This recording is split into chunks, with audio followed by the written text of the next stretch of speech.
Karibu Tabora, karibu Toronto. Neno la mwisho niseme, kipindi kile cha miaka 5 baba askofu nilichofanya kazi Dayosisi ya Tabora, sikuja tu kufanya kazi, lakini kwangu ilikuwa shule.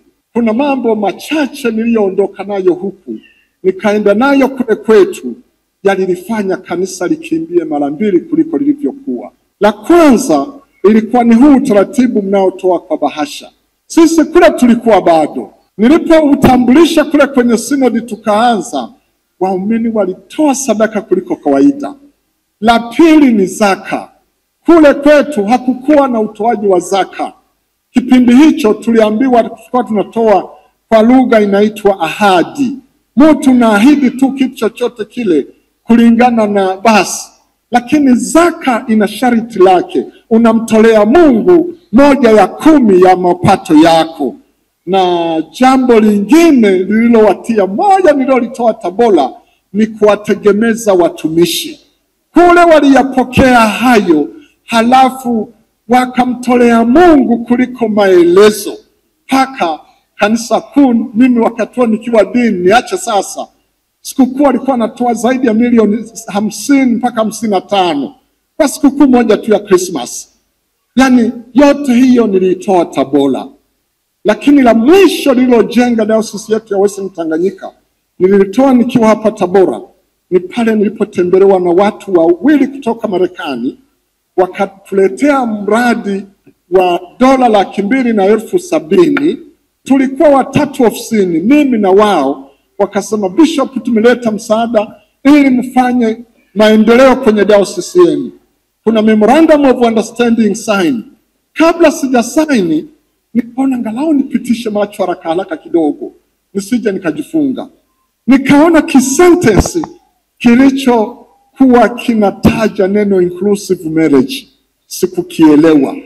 Nikamuuliza, kasema pana, ukubaliane kwamba wanaume wawili wakikubaliana kuishi pamoja ama wanawake wawili wakikubaliana kuishi pamoja kama mume na mke ni sawa. Mimi sasa pesa nikazikataa. Nikakataa nikiwa hapa ofisini kwako baba askofu. Nikakataa pesa kutoka kwa mashoga za huko Marekani. Wachungaji wengi Marekani walinichukia. Lakini nilipoondoka na ushuhuda huu kwenda kule kwetu, yani watu walisifu huo msimamo, maana wengi wakijaribiwa kwa pesa ni rahisi kupoteza utu wao. Mimi nikakataa kata. Hata kule walinifuata. Na hilo limejenga kanisa Dayosisi ya Western Tanganyika. Bwana asifiwe sana. Leo nataka nisemee juu ya changamoto unazokutana nazo katika utumishi ambao Mungu amekuitia kabisa. Na ziko changamoto nyingi na hatuwezi kuzimaliza. Katika kipindi Mungu anamuita nabii Yeremia, alimwambia maneno ambayo nimeyasoma. Akasema, kabla sijakuumba nalikujua, na kabla hujatoka ndani ya tumbo la mama yako nilikuchagua ili kukuweka uwe nabii. Halafu akasema, usiogope kwa sababu ya hao. Hawatajwi hao ni watu gani. Tusiogope kwa changamoto zozote zilizopo na zitakazo kuwepo tunazokutana nazo katika utumishi huu. Na hasa katika kipindi hiki tulicho nacho. Ni kipindi ambacho kwa kweli ni kigumu sana. Kuna changamoto nyingi sana. Kuna hizo changamoto za ushoga ambazo ukienda kama huko baba askofu anaelewa. Sasa imekuwa ni mbaya zaidi. Ile mtu anaamua leo anakuwa mwanamke, kesho anakuwa mwanaume. Hiyo ni kawaida. Ziko changamoto nyingi kabisa. Wamefikia changamoto za kutengeneza maroboti ambayo sasa yanaweza hata yakachukua mimba yakakuzalia mtoto, wewe ukalea tu. Paka watu wanafika mahali wanasema tunamhitaji Mungu wa nini? Lakini lazima tulishike neno la Mungu, tumshike yeye. Pamoja na changamoto hizo, sisi tukae kwenye neno la Mungu. Vyovyote tutakavyokutana navyo, Mungu atakuwa pamoja nawe.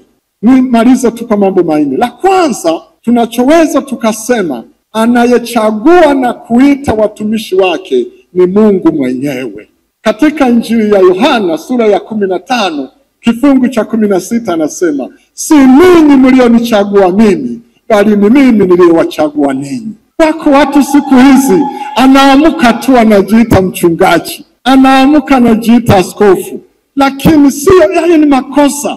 Mungu anayekuchagua halafu akakuita, na hakuchagui ulipozaliwa, alikuchagua hata kabla hujaumbwa katika tumbo la mama yako. Na sijui ulimuhonga nini.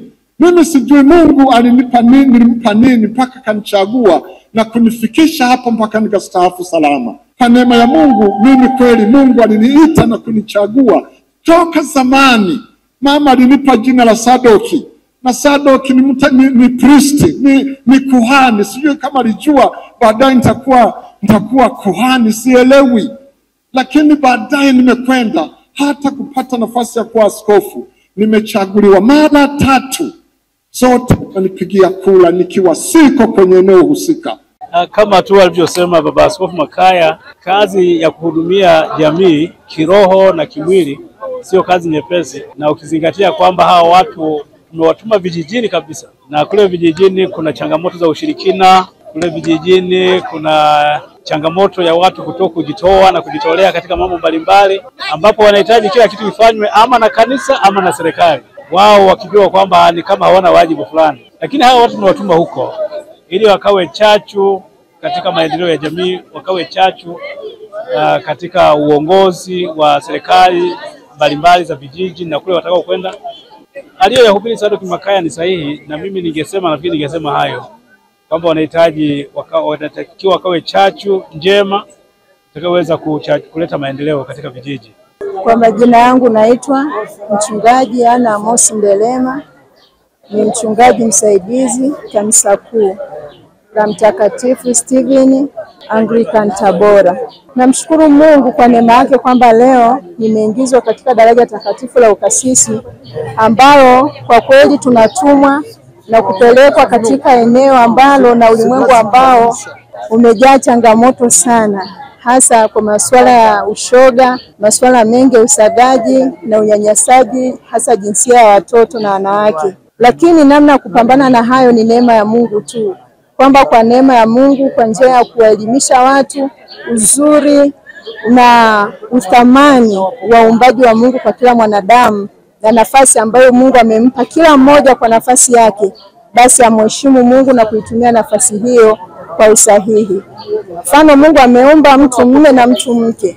Ni vizuri tukimheshimu Mungu, na tunapofanya kinyume na Mungu, maana yake tunamkosea Mungu. Kwa hiyo ni wajibu wetu sisi ambao tumeingizwa katika daraja hili kusimama kama mawakili wema wa Mungu na kumwakilisha Mungu kwa kusema na kueleza mapenzi ya Mungu katikati ya maisha ya wanadamu. Kupitia YouTube channel, gonga na subscribe channel yetu ili uwe wa kwanza kuhabarika na kuburudika na Toronto Online TV. Karibu Tabora, karibu Toronto.